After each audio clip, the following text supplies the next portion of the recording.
नमस्कार दोस्तों, मैं संदीप मौर्य आशा स्टडी पॉइंट चैनल पर आपका स्वागत करता हूं। दोस्तों, अब एक वैकेंसी उत्तर प्रदेश में लेखपाल भर्ती, इसके बारे में आप लंबे समय से चर्चा सुनते ही चले आ रहे हैं।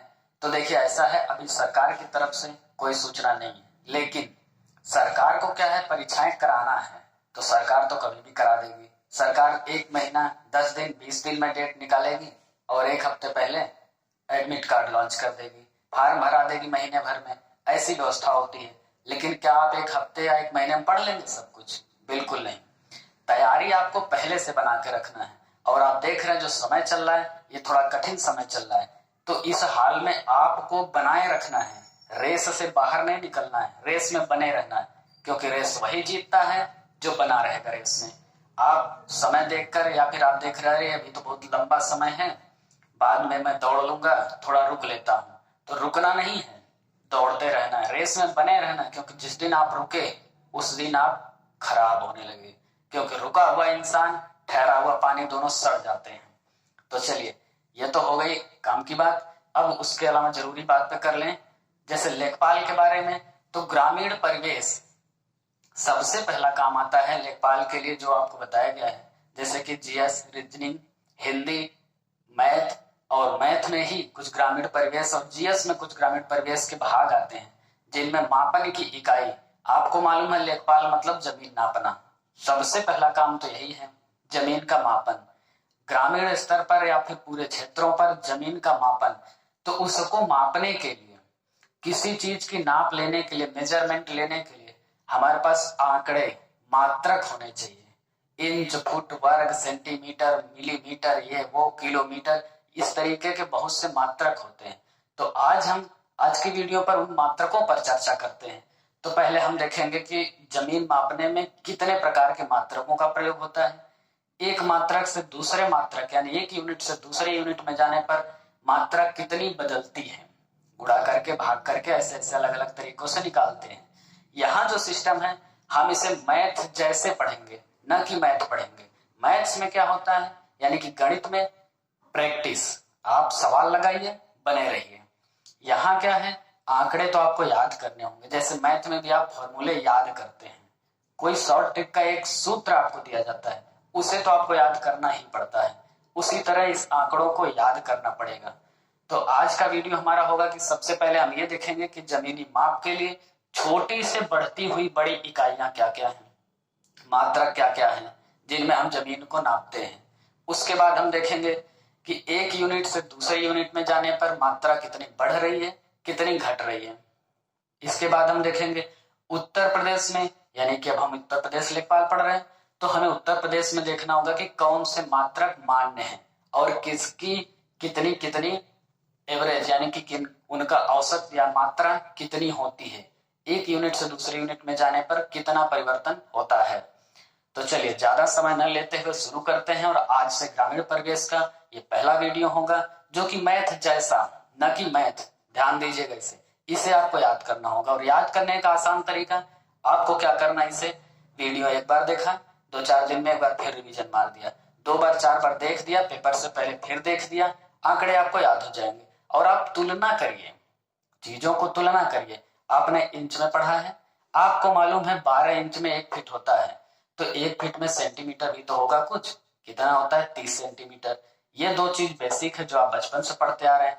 आप फीट खरीदते थे, यानी स्केल, कागज पे मापने के लिए स्केल खरीदते थे। छोटी स्केल में सेंटीमीटर में 15 सेंटीमीटर तो होता है, बड़ी में 30 सेंटीमीटर होता है, या फिर इंच में बड़ी वाली 1 फीट की होती है, जिसे फुटा कहा जाता है या 1 फुट कहा जाता है। तो 30 सेंटीमीटर या फिर 12 इंच। तो चलिए देखते हैं। आज में सबसे पहले भी मैंने एक छोटा चार्ट बनाया है। बोर्ड कम होने की वजह से, जगह की कमी से, हम इसे बार बार आपको बढ़ाते चलेंगे, बताते चलेंगे। एक एक क्रम से देखते हैं। पहले देखते हैं कि किन मात्रकों में मापा जा सकता है, यानी कि दूरी के मात्रक कौन कौन से होते हैं, लंबाई या क्षेत्र मापने के मात्रक कौन से होते हैं। फिर हम देखेंगे कि उत्तर प्रदेश में कौन से मात्रक मान्य हैं, किनके कितनी कीमत है, यानी कि उनकी मात्रा कितनी है। चलिए देखते हैं। तो हम मात्रकों की बात कर ले, दूरी मापने के लिए सेंटीमीटर, इंच, फुट, गज, मीटर, लाठा। जमीन नापने के ये मात्रक हैं। कपड़े भी मापते हैं, इसमें ऐसी बात नहीं। माप तो आप किसी भी दूरी का कर सकते हैं। ये दूरी के मात्रक हैं, यानी लंबाइयों के मात्रक हैं।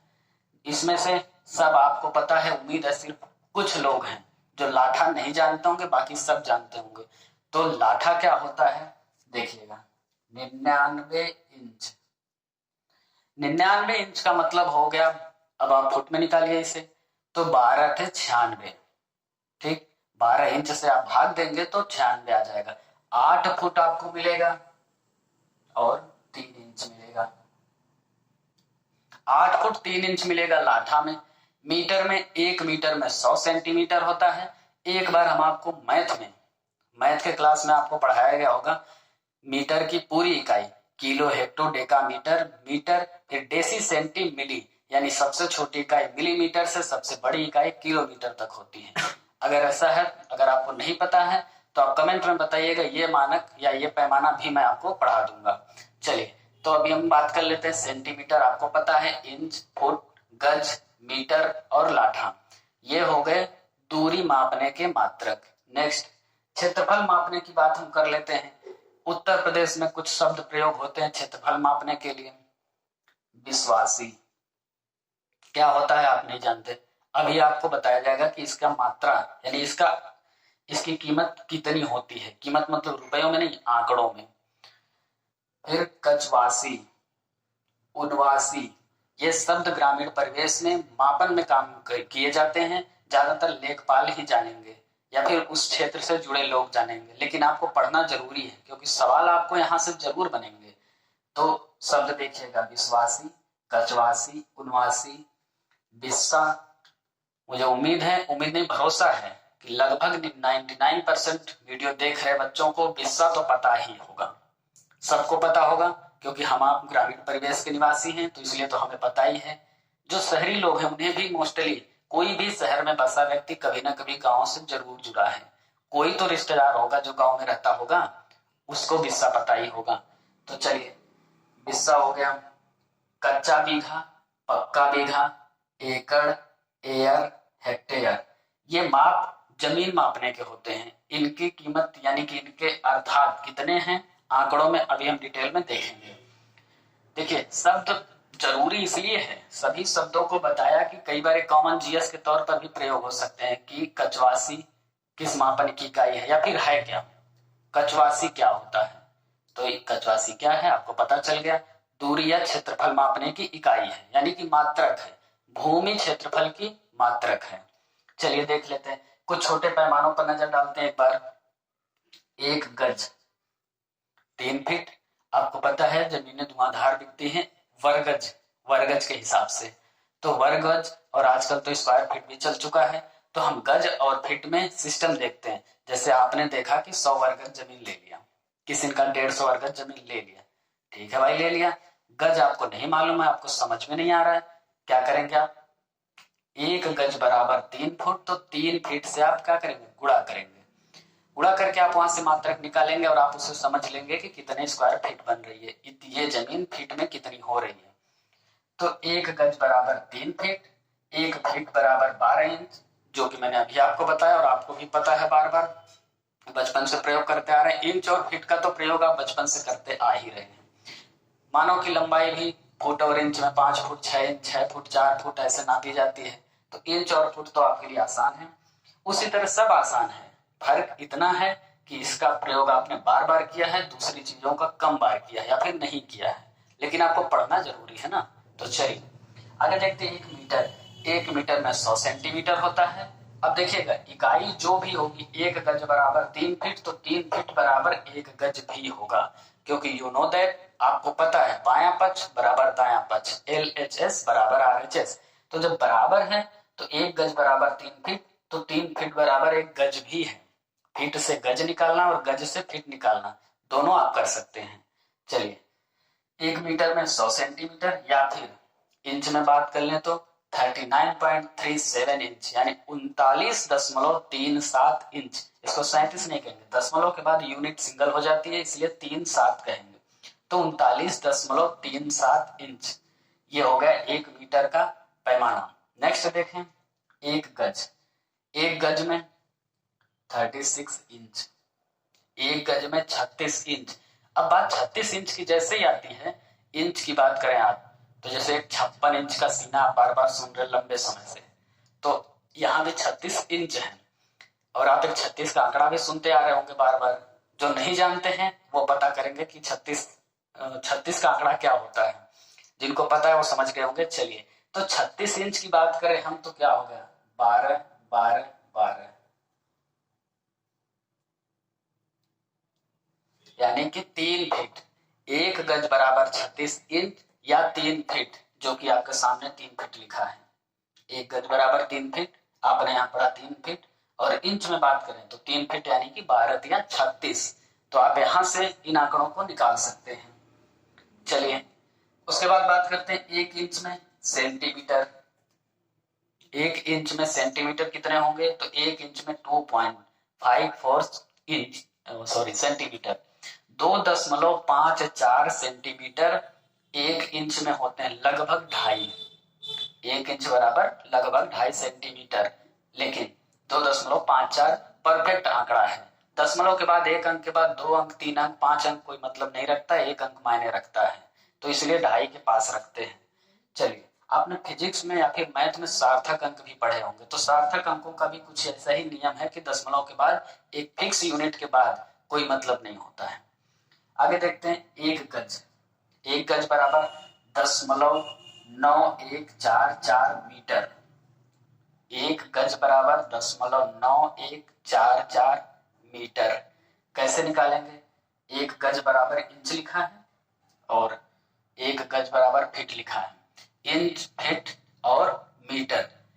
एक गज में मीटर में आंकड़े, इंच में आंकड़े, फीट में आंकड़े आपके सामने हैं। तो आप यहां से गुणा करके भी निकाल सकते हैं और डायरेक्ट पैमाने याद कर सकते हैं। याद करना ज्यादा उचित होगा क्योंकि समय बचाना आपको। आप वनडे एग्जाम में क्या करेंगे, आपको नॉलेज से ज्यादा जरूरी क्या है, स्पीड मेंटेनेंस, गति आपकी होनी चाहिए, समय आपको बचाना है। तो याद करना ज्यादा आसान होगा। आपको याद है, तुरंत आपने गुणा किया, लगा दी। कई बार आंकड़े डायरेक्ट पूछ लिए जाते हैं, जैसे एक गज में कितने इंच होंगे, बात ही खत्म। आपको पता होता है 36 सेंसर मारा, तुरंत आगे बढ़ गए, हवा में आए, तूफान की तरह गए। मुश्किल से 2 सेकंड का समय लगा और आपने आंसर दिया। याद होगा तब, इसलिए याद करके रखिए बहुत सी चीजें। चलिए, इसको याद करना ज्यादा आसान होगा क्योंकि आपस में रिलेट करिए इनको। और अगर उसके बाद भी याद करने में दिक्कत है तो आप 1 मीटर का एक पैमाना लीजिए या फिर एक बड़ी वाली फीट लीजिए जिसमें 1 फीट यानी कि 30 सेंटीमीटर हो। उनमें इंच और सेंटीमीटर उपलब्ध है, उसमें गिनिए आप। अंदाजा लगाइए आप कि लगभग 3 मीटर कितना होगा, 4 मीटर कितना होगा। जहां भी आप बैठे हो, ये याद करने का सबसे परफेक्ट तरीका है जो कभी नहीं भूलेगा। तो चलिए, ये तो हो गया बेसिक सा। अब हम एक नजर डालते हैं उत्तर प्रदेश। हम पढ़ रहे हैं उत्तर प्रदेश के लिए लेखपाल भर्ती। एक और चीज है, भर्ती तो किसी राज्य की हो, पैमाने तो सबके लगभग हैं। कुछ पैमानों में कम ज्यादा होते हैं। कौन से, वो जो कच्चे पैमाने होते हैं, लाठी डंडे कड़ी के माप, उसमें थोड़े कम ज्यादा होते हैं। तो अभी हम उत्तर प्रदेश की बात कर रहे हैं, तो उत्तर प्रदेश के प्रमुख पैमानों की बात करें जो प्रचलित हैं किस भाषा में, जमीनी माप के लिए। तो चलिए देखते हैं। एक लाठा, हमने आपको वहां बताया था 99 इंच। एक लाठा में 99 इंच होता है। आप उसे फुट में भी, मीटर में भी। अब मीटर में अगर आपको करना होगा, 99 इंच है, मीटर में करना होगा, मीटर में कितने इंच है, देखिए 1 मीटर में इंच कहाँ लिखा है, 1 मीटर में इंच 39.33।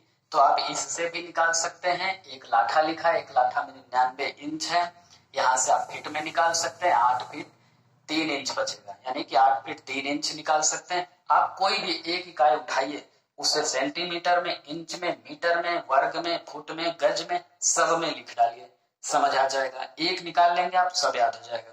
दूसरी व्यवस्था, 4 बार आप इसे देख के समझ लीजिए, क्लियर हो जाएगा। चलिए, एक लाठा में 99 इंच, उसके बाद आता है 20 उनवासी। शब्द यहां मिला था आपको, उनवासी। तो 20 उनवासी में होता है 1 कचवासी।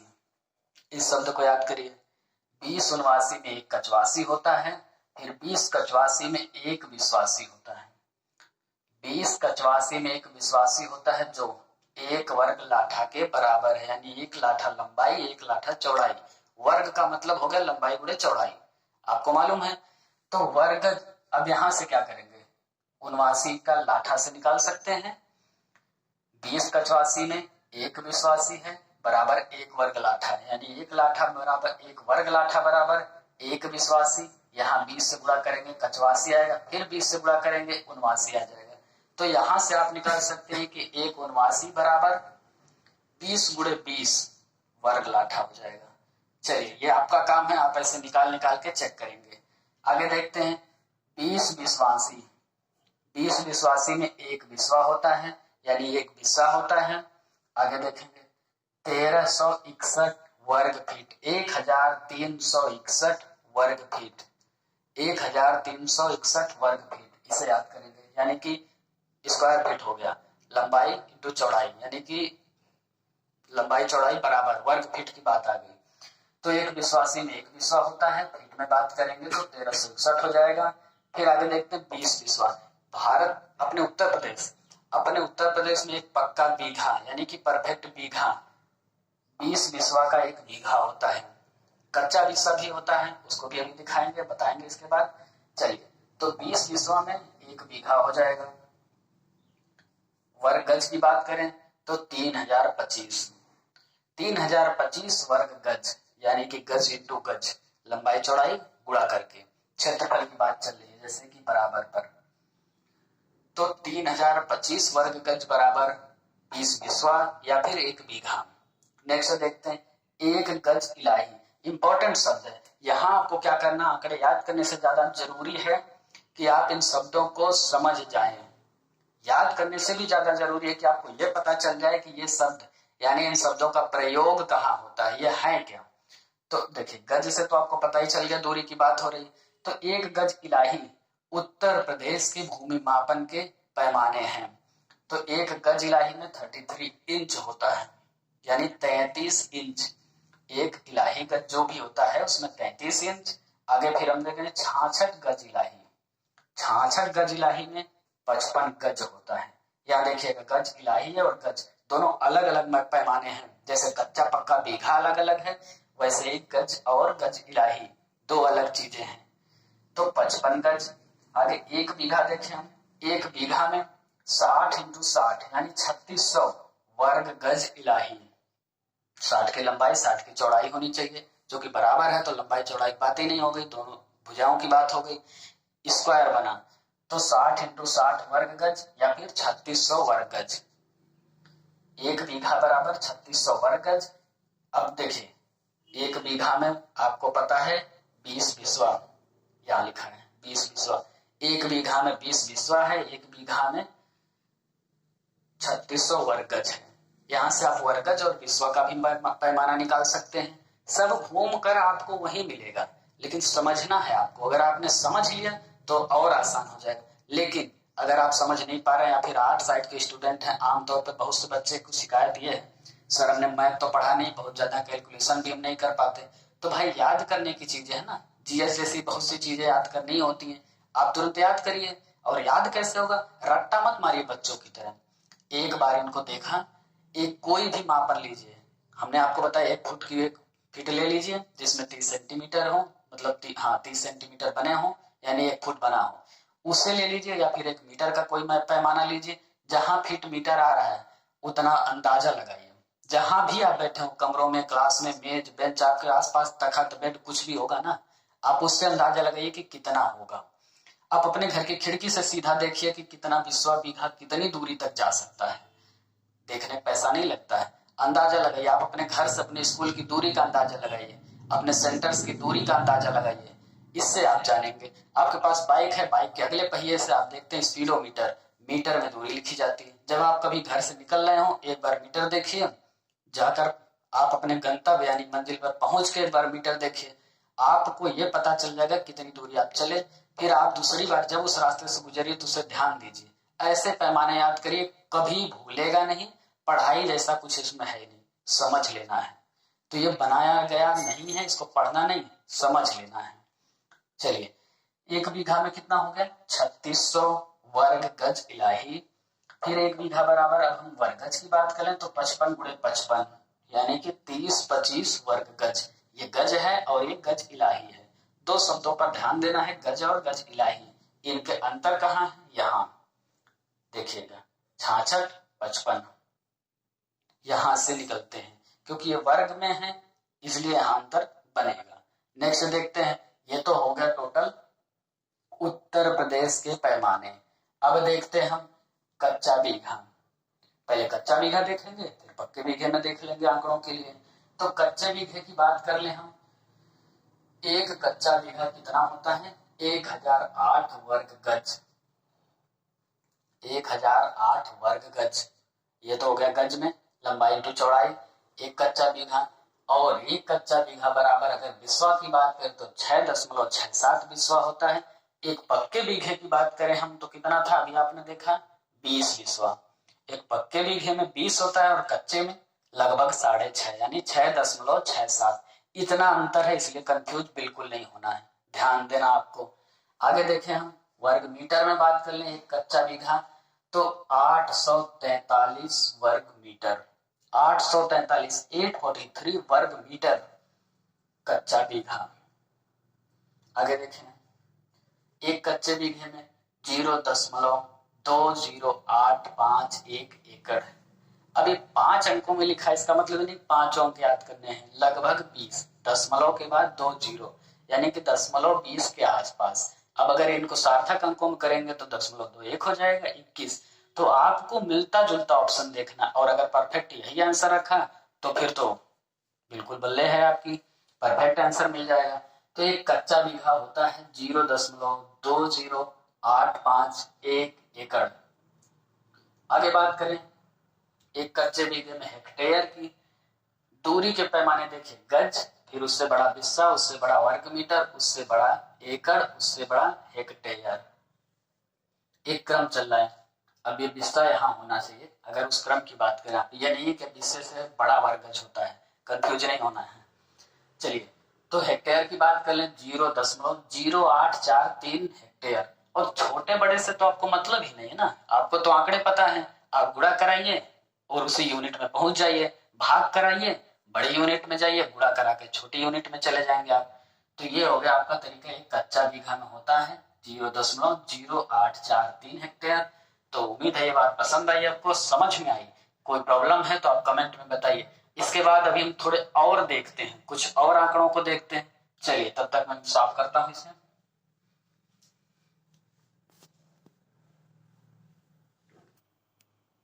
चलिए दोस्तों, अब कुछ और पैमाइश के आंकड़े देख लेते हैं, थोड़े माप और उनके आंकड़े। तो अभी तक हमने कच्चा बीघा देख लिया, अब पक्का बीघा देखते हैं। बड़ी इकाइयों में आगे बढ़ते हैं। उससे पहले छोटी इकाई के लिए थोड़े से और देख लें। 1 मीटर में गज की दूरी, तो 1 मीटर में 1.09 गज है। इसे आपको याद करना होगा, ये समझने की चीज नहीं, इसे याद करना होगा। 1 मीटर में 1.09 गज। नेक्स्ट देखते हैं 1 मीटर में फुट की बात कर लें अगर, तो 3.28 फुट। मीटर में 100 सेंटीमीटर होता है, 1 फुट में 30 सेंटीमीटर होता है। आप उससे भाग देकर निकाल सकते हैं, तो वहां से फुट निकल जाएगा। चलिए, तो ये हो गया कुछ बेसिक से आंकड़े। उसके बाद देखते हैं एक पक्का बीघा। अभी हमने देखा एक कच्चे बीघे में अलग अलग आंकड़े, अब पक्के बीघे में देखेंगे। पक्के बीघे में हमने आपको अंतर दिखाया था। एक पक्के बीघे में 20 बिस्वा होता है और कच्चे बीघे में लगभग 6.5 बिस्वा यानी 6.6 का मानक होता है। तो एक पक्का बीघा में हम बात करें तो 1 वर्ग जरीब एक नया आंकड़ा है जो अभी आपने या बहुत से कम लोगों ने सुना होगा, तो इसको याद करिए कि जरीब 1 वर्ग जरीब है। और यही बात कर ले तो एक जरीब का मतलब कितना होता है, यहाँ देखिएगा, 1 जरीब बराबर 55 गज। अब जैसे जरीब आपके लिए नया है लेकिन गज तो नया नहीं है ना, गज तो आप पढ़ चुके। तो 1 जरीब बराबर 55 गज, 1 जरीब बराबर 55 गज। और यहाँ बात हो रही है 1 जरीब, 1 वर्ग जरीब यानी कि 1 जरीब इंटू 1 जरीब बराबर 1 पक्का बीघा। तो आप बीघा को गज में भी निकाल सकते हैं और गज से जरीब में भी निकाल सकते हैं। देखिए सभी आंकड़े जुड़े हैं, आप सब कुछ निकाल सकते हैं, लेकिन कुछ बेसिक से मात्राएं, आप मात्रा उसकी याद करनी पड़ेगी आपको, उससे आप सब निकाल लेंगे। चलिए, एक पक्का बीघा में हम देख रहे हैं तो एक वर्ग जरीब होता है। एक पक्का बीघा के बराबर अगर हम वर्ग गज यानी यार्ड में बात करें, गज में बात करें तो 3025 यानी 3025 वर्ग गज, 3025 वर्ग गज। नेक्स्ट देखते हैं, एक पक्का बीघा में कच्चा बीघा कितना होगा, वहां यहाँ 20 बिस्वा है और वहां कितना है 6.67। आप 6.67 20 में भाग देंगे तो आपको पता चल जाएगा, यानी कि लगभग 6.5 होता है, और 6.5 से 20 में भाग देंगे तो आपको मिलेगा 3, लगभग 3 मिलेगा, क्योंकि 6.67। तो जो 0.34 आगे पीछे होता है वो परफेक्ट में अगर हम बात करें तो 3 कच्चा बीघा आएगा। अगर आप आखिरी अंकों तक भाग देंगे तो 3 कच्चा बीघा, एक पक्का बीघा बराबर 3 कच्चा बीघा। नेक्स्ट देखते हैं बिस्वा की बात, तो ये तो अभी आप कर ही चुके हैं, हम कई बार कर चुके हैं, आपको मालूम भी है कि एक पक्के बीघे 20 बिस्वा होते हैं, यानी कि 20 बिस्सा या बिस्वा, बात एक ही है। आगे बात कर लेते हैं हम वर्ग फुट की, तो एक पक्का बीघा में 3025, एक पक्का बीघा में इतना वर्ग गज था, 3025 में हम 9 से गुणा कर आएंगे तो वर्ग फीट में आंसर आ जाएगा। वर्ग फीट में आंसर आएगा कितना, 27,225 वर्ग फीट। आप इसमें क्या कर सकते हैं, आप भी यहाँ गुणा कराकर ये मात्रा आप निकाल सकते हैं, जब आपको आंकड़े पता हो तो आप फीट, एक वर्ग में एक गज में फीट कितना होता है वो आप पढ़ चुके हैं, तो आप गुणा करा के निकाल सकते हैं। तो 3025 गुणे 9 करेंगे 27,225 वर्ग फीट मिलेगा। और ये वर्ग फीट किसका है, एक पक्के बीघे के बराबर, एक पक्के बीघे में इतना स्क्वायर फीट हो गया। आगे बात कर ले हम, एक पक्के बीघे में 0.625 एकड़, एकड़ और बड़ी इकाई है तो 0.625 एकड़। अगर आप एकड़ में बात करें कि एक एकड़ में कितना पक्का बीघा होगा, तो आप क्या करेंगे, रिवर्स भाग देकर, तो गुणा और भाग करके आप आंकड़े प्राप्त कर सकते हैं। चलिए, एक पक्का बीघा में एकड़ की बात करें हम तो 0.2625। उसके बाद हेक्टेयर की बात कर ले तो एक पक्का बीघा में 0.253 हेक्टेयर होता है। हेक्टेयर की बात कर लेते हैं तो 0.253, इसे याद रखिएगा। दशमलव के 2 अंक तो आपको याद करने ही हैं। नेक्स्ट देखते हैं, एक नया शब्द आपको अभी मिला, कनाल। कनाल का सिस्टम क्या है, देखिए आंकड़े ये भी हैं, कम प्रयोग में होते हैं इसलिए, या प्रयोग में नहीं होते, या आमतौर बोलचाल भाषा में तो बिल्कुल प्रयोग नहीं होते, इसलिए आपको नया या अजीब सा लगेगा। घबराने की बिल्कुल जरूरत नहीं है, जैसे सारे आंकड़े हैं वैसे इसको भी हम पढ़ेंगे। चलिए, तो एक कनाल, एक पक्का बीघा में हम देख रहे हैं तो एक पक्का बीघा बराबर 5 कनाल। अब एक कनाल बराबर तो बीघा बटे 5 कर लेंगे, यानी 1/5 हो जाएगा। तो एक पक्का बीघा बराबर 5 कनाल, एक कनाल बराबर 4 बिस्वा हो जाएगा। जैसे ही आप एक बीघा बटे 5 करेंगे, यानी एक बीघा बराबर 20 बिस्वा, तो 20 बिस्वा बटे 5 करेंगे तो आपको मिलेगा 4, यानी कि 4 बिस्वा बराबर क्या, एक कनाल। क्लियर, एक कनाल में बिस्सा की बात करें तो 4 आ जाएगा, और बीघे की बात करें तो एक बीघे में 5 कनाल आ जाएगा। अब कनाल के बाद एक और इकाई आती है, एक कनाल बराबर 20 मरला। एक कनाल बराबर 20 मरला है, तो बीघे में बात करें हम तो 20 गुणे 5 यानी कि 100 मरला हो जाएगा। एक बीघा बराबर 100 मरला, एक मरला बराबर 1/100 बीघा, 1/100 बीघा। समझ में आ रहा है आपको, 1 मीटर में 100 सेंटीमीटर, तो 1 सेंटीमीटर में 1/100 मीटर, 1/100 मीटर हो जाता है। वही नियम यहाँ चलेगा, एक बीघा में 100 मरला, एक मरला में 1/100 बीघा। ये हो गया पक्का बीघा का रिकॉर्ड। और सबसे ज्यादा प्रयोग यही आंकड़े होते हैं, पक्का बीघा और बिस्वा, यही दोनों घूम घूम कर प्रयोग में होते हैं। तो ये तो आसान वाला था जिसका प्रयोग आप अक्सर सुनते रहते हैं। चलिए कुछ और देखते हैं। अब इससे बड़ी इकाई की बात करें हम तो एकड़ में आ जाते हैं। बीघे के बाद बात आती है एकड़ की, तो हम एक एकड़ में दूरियों की बात कर लेते हैं। एक एकड़ में कितना, 4047 वर्ग मीटर यानी स्क्वायर मीटर। 1 एकड़ में 4047 वर्ग मीटर। वर्ग गज की बात कर ले हम तो 4840। 1 एकड़ में 4840 4840 वर्ग गज। 1 एकड़ में पक्का बीघा की बात करें हम तो 1.6 पक्का बीघा यानी कि लगभग डेढ़ से ज्यादा 1.6 पक्का बीघा। यही कच्चे बीघे की हम बात कर लें तो 4.8 कच्चा बीघा। अब देखिएगा ये वाले आंकड़े क्योंकि 1.6 हो रहा है तो 1.6 में कच्चा बीघा से गुणा करेंगे। कच्चा बीघा का सिस्टम क्या है आपको पता है, 3 गुना। एक पक्के में 3 कच्चा बीघा है तो ये लगभग 1.6 पक्के में 1.6 गुणे 3 कर लेंगे, यहां से आ जाएगा 4.8। तो 4.8 कच्चा बीघा बराबर 1 एकड़। 1 एकड़ के बाद और देखते हैं इकाइयों में तो वर्ग फुट यानी स्क्वायर फीट में हम बात करें, जो कि शहरों में आमतौर पर खरीद बेच में सबसे ज्यादा प्रयोग हो रहा है आजकल स्क्वायर फीट।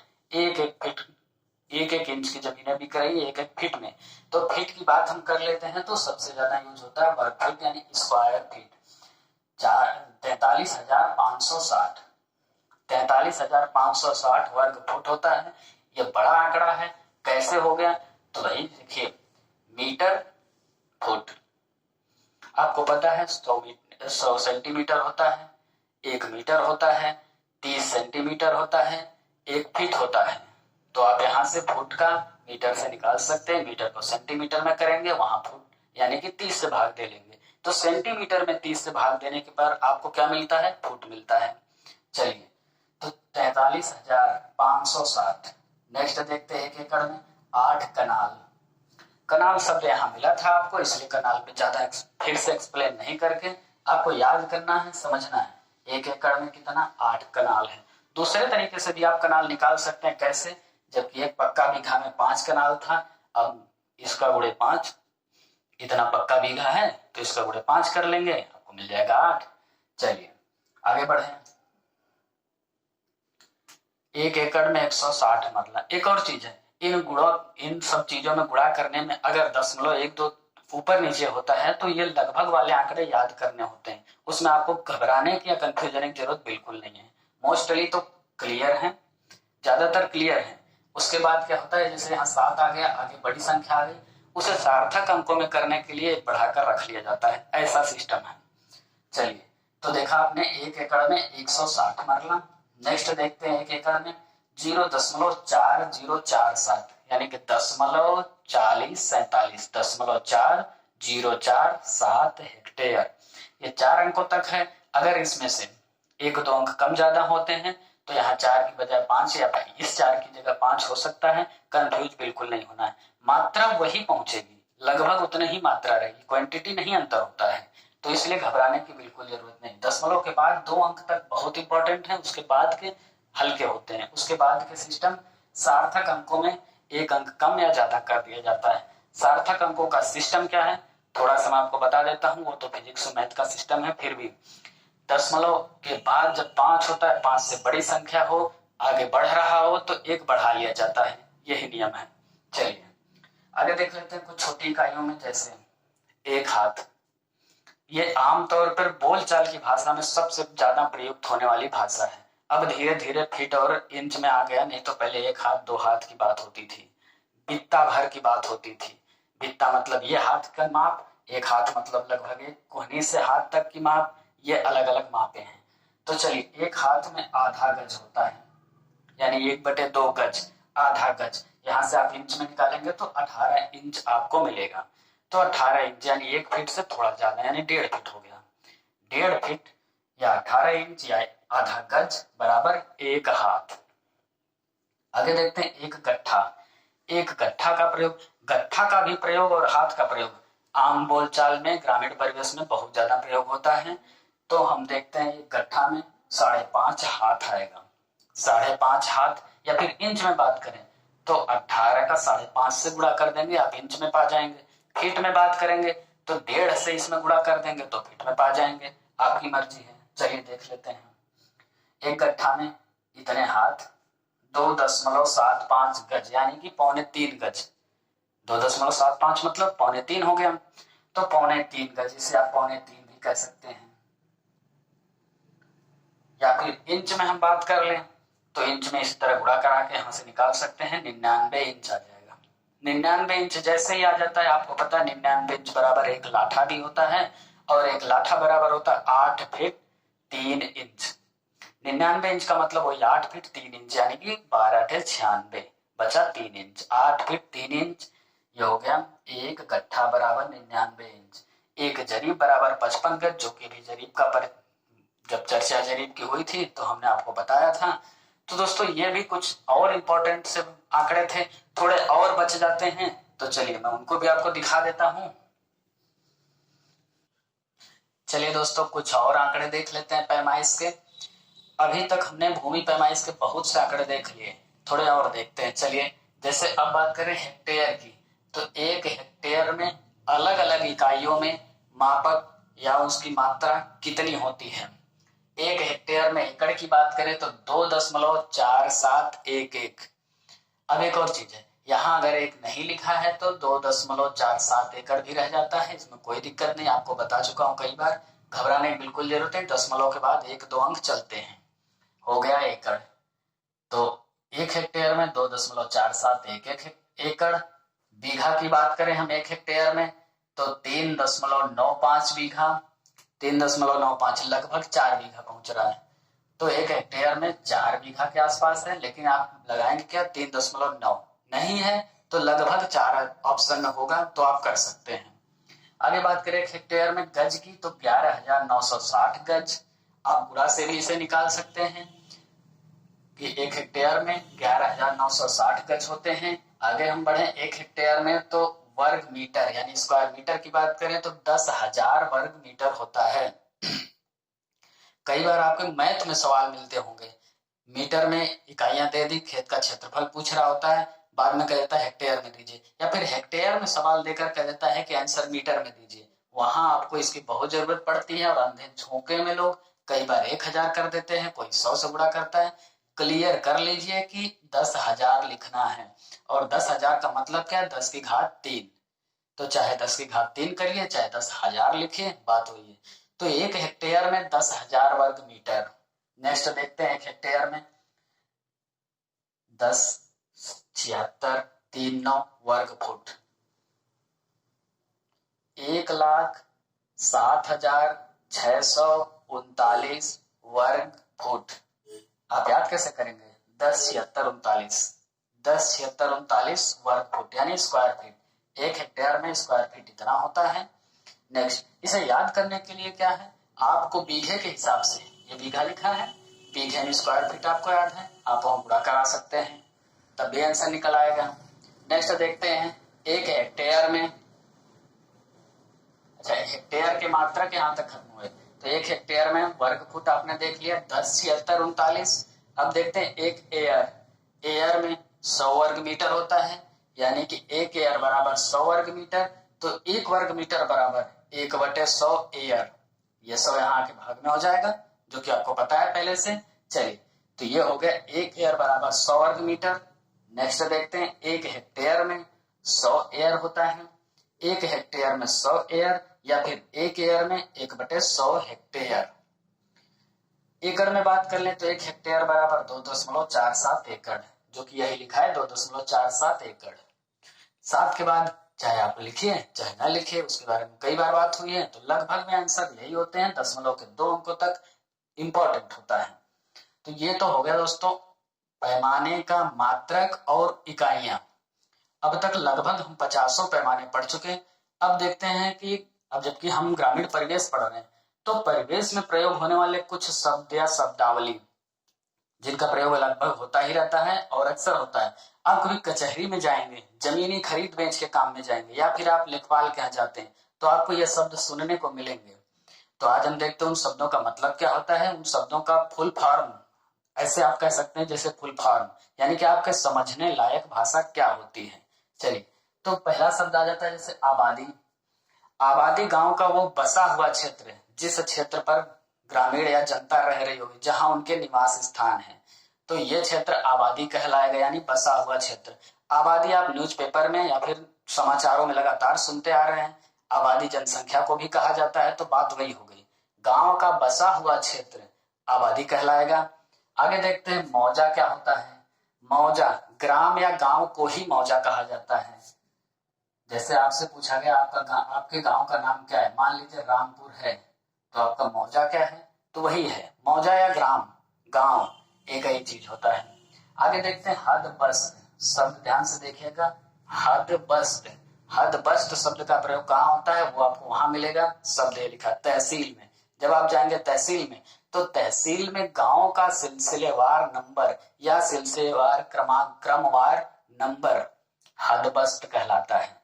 तो तहसील में गांव का क्रमवार नंबर हदबस्त कहलाता है। आगे देखते हैं मौजा शब्द देखिएगा क्या लिखा है। मौजा बेचिराग, आपको पता है जब चिराग नहीं यानी कि कोई है नहीं, तो बिना आबादी वाला गांव, ऐसा गांव जहां जनता नहीं रहती हो, यानी कि बिना आबादी वाला गांव मौजा बेचिराग कहलाएगा। यानी कोई चिराग जलाने या दिया जलाने वाला नहीं है, मतलब जनता नहीं है। ठीक, तो मौजा बेचिराग मतलब हो गया बिना आबादी का गांव। ये कॉमन जीएस पर भी आपको काम देगा और लेखपाल में तो देगा ही देगा, जो कि ऐसे शब्द जरूर पूछे जाएंगे, ग्रामीण परिवेश से जुड़े शब्द हैं। आगे देखते हैं मिसल हकीकत शब्द, ध्यान से सुनिएगा। मिसल, मिसल हकीकत ये क्या होता है, बंदोबस्त के समय तैयार जमाबंदी। अब ये क्या है, बंदोबस्त मतलब चकबंदी, बंदोबस्त मतलब नाप जोख, चकबंदी, पैमाइश, उसके समय जो तैयार किया गया दस्तावेज, जमाबंदी मतलब दस्तावेज, टोटल जानकारी। तो मिसल हकीकत मतलब क्लियर, बंदोबस्त के समय क्लियर चकबंदी के लिए जो दस्तावेज तैयार कर दिए गए, किसका खेत कहाँ होगा, किसका घर कहाँ है, सड़कें कहाँ होंगी, नाला कहाँ होगा, चक रोड कहाँ होंगे, पिच रोड कहाँ होंगे, स्कूल यानी विद्यालय कहाँ होंगे, इन चीजों के जो दस्तावेज होते हैं यानी जमाबंदी, वो क्या कहलाएंगे, मिसल हकीकत। आगे देखते हैं जमाबंदी क्या है। अभी हमने आपको बताया एक दस्तावेज, मलकियत या बोने का अधिकार की पुस्तक, एक ऐसी पुस्तक जिस पर वो खेत या उस जमीन के मालिक का दस्तावेज यानी विवरण, या फिर कौन उसे बो रहा है। दो चीजें होती है, एक तो मालिक होता है जिसकी वो जमीन है, दूसरा क्या होता है, जैसे लीज पर या फिर गिरवी रखा हुआ मालिकाना हक। वैसे इसका लिखित तौर पर अगर कोई किसी को खेत गिरवी देता है तो लिखित तौर पर उसका मालिकाना नहीं जाता है, लेकिन जब कर व्यवस्था थी, जब टैक्स दिया जाता था, जब रजवाड़ों की व्यवस्था थी, राजाओं की, उस समय जो खेत या जमीन का भाग जो किसान लेता था वो उस पर क्या देता था, कर देता था यानी टैक्स देता था। तो उनका विवरण लिखने वाली पुस्तक जमाबंदी, यानी वो दस्तावेज जो भी आपको बताया, मालिकाना हक या बोने का अधिकार जिसका है उसका विवरण देने वाली पुस्तक को जमाबंदी कहा जाता है। इंतकाल, इंतकाल के दो शब्द हो गए। इंतकाल मतलब मृत्यु होती यानी खत्म होता है। दूसरी बात मलकियत तब्दीली आदेश, इसका मतलब ये हुआ किसी भी मुद्दे से, जैसे उस समय की हम बात करें तो जब किसान कर नहीं चुका पाता था, तब राजा जी क्या करते थे या राजा के सैनिक उसे खेत छीन लेते थे, भगा देते थे, खेत का अधिकार ले लेते थे। यानी कि वह आदेश जिसके तहत उस जमीन का मालिकाना हक बदला जाए, यानी इनके बजाय उन्हें किया जाए, उस सिचुएशन में मालिक ये की बजाय उसको कर दिया जाए, इससे हटाया जाए, उसे इंतकाल कहा जाता है। यानी कि एक तरह समझिए कि उनका अधिकार यहाँ खत्म हुआ। आदेश, ऐसे आदेश को इंतकाल कहा जाएगा। आगे देखते हैं हम शब्द आता है खसरा। आपने खसरा और खतौनी दो शब्द लगातार सुना है और बार बार आप सुनते हैं। कभी जमीन खरीद बेच की जरूरत पड़ती है तो आपको यह शब्द सुनना ही पड़ता है, खतौनी निकाल के लाइए, खसरा निकालिए। खसरा लेखपाल या तहसील से मिलेगा, खतौनी ऑनलाइन मिल जाती है, जिसमें होता क्या है, विवरण, यह जमीन किसकी है, कितनी क्षेत्र है और बीच में कितने लोग खरीद बेच कर चुके हैं, उनके नामों का एक विवरण। देखते हैं खसरा गिरदावरी शब्द, ध्यान दीजिएगा, खसरा या गिरदावरी बोने व लगान का रिजल्ट, यानी खेती करने वाले की व्यवस्था और उस पर लगान देने का रिजल्ट लिखा होगा कि कौन अभी लगान दे रहा है। ये कब की बात है, जब राजशाही तंत्र था। अभी के लिए क्या है, अभी के लिए लगान जैसी कोई व्यवस्था सुविधा और ऐसी समस्या नहीं है, स्वयं वो खुद मालिक है, तो इसलिए उसका नाम वहां खुद मालिकाना हक पर रहेगा। तो खसरा गिरदावरी का मतलब हो गया बोने या लगान का रिजल्ट। नेक्स्ट देखते हैं लाल किताब शब्द लिखा है लाल किताब क्या होती है? तो गांव में भूमि की जानकारी की संपूर्ण जानकारी की पुस्तक, एक ऐसी पुस्तक जो गांव के जमीनों का पूरा ब्यौरा रखती हो। यानी उस किताब में लिखा हो कि गांव की जमीन किसकी कितनी है और कहाँ कहाँ क्या है, जैसे कि स्कूल, विद्यालय, नाला, सड़कें, इन सब का पूरा ब्यौरा लाल किताब में मिलेगा। आगे देखते हैं पैमाइश। पैमाइश का मतलब क्या होता है? एक सवाल किसी स्टूडेंट ने पूछा था, हमने उसे बताया था पैमाइश मतलब होता है मापना। हमारे चैप्टर का भी नाम है भूमि पैमाइश, तो आज का पूरा विषय हमारा भूमि पैमाइश पर आधारित था, यानी जमीन की नापतोल पर। पैमाइश मतलब नापतोल होती है, चाहे वो जमीन की हो, कपड़ों की, घर की हो, क्षेत्रफल की हो, किसी भी चीज की। पैमाइश मतलब नाप जोख यानी नापतोल। तो भूमि का मापना पैमाइश कहलाएगी, क्योंकि हम ग्रामीण भाषा में ग्रामीण परिवेश की बात कर रहे हैं। आगे देखते हैं जरीब। जरीब एक मापक इकाई है जिसको हमने आपको बताया भी था, उसके कितने मतलब हैं या उसकी मात्रा कितनी होती है दूसरे यूनिट में। तो जरीब होता क्या है? लोहे की एक जंजीर बनी होती है, लोहे की एक जंजीर जिसे कड़ी या जरीब कहा जाता है। और ये चीज अगर आप कहीं चकबंदी या पैमाइश हो रही हो तो वहां आप देख सकते हैं, या फिर आपके लेखपाल कानूनगो के पास से जानकारी मिल सकती है ऐसी। तो जरीब क्या होगा? लोहे की एक जंजीर, और इसका मात्रा के इसकी मात्रा कितनी वो हम आंकड़ों में पढ़ चुके हैं अभी। नेक्स्ट देखते हैं झंडी। एक शब्द आता है झंडी। क्या है?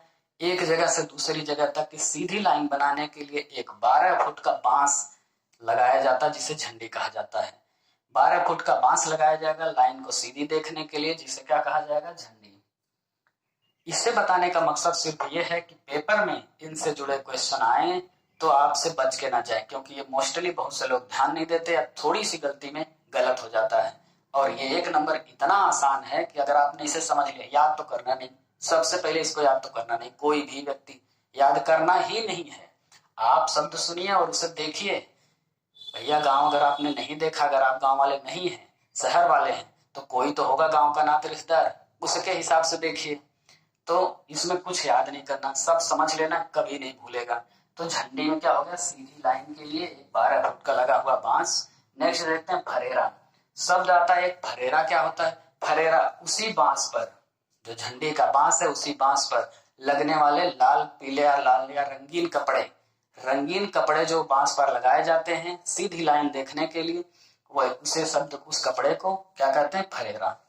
तो ये शब्द हो गया फरेरा। कुछ शब्द और आ जाते हैं, देख लेते हैं। जैसे पैमाना पीतल।